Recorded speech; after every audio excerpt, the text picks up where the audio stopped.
Hello guys, magandang araw sa inyo. Pray ko rin kayo kung ano naman nangyari sa aking aquarium.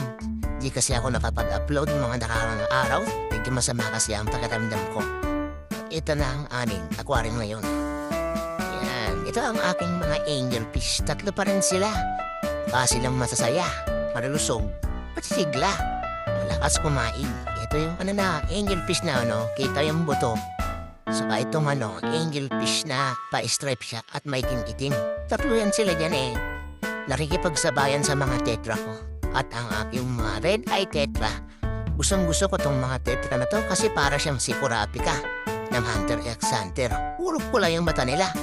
Siguro galing sila sa tribo ng Kuruta. Doon sa mga sapa-sapa doon. Doon siguro nakuha yung tetra na yan eh.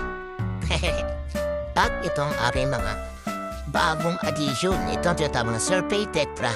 Nakakatuwa yung mga yan. Ang niliit nila pero ang ganda ng kulay nila. Vibrant. Mapula-pula. Yan sila yan. Pito yan sila pito nakuha ko. At ang aking mga moss, buhay pa rin. Yan sila. Sana mabuhay sila parang karilid ng isang tuyo.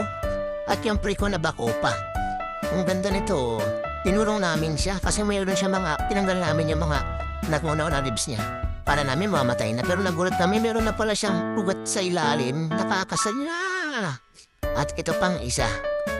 Ito ang aming bagong addition. Ito ang tinatawag na Prestella Tetra. X-ray Tetra kung tatawagin ang common name niya.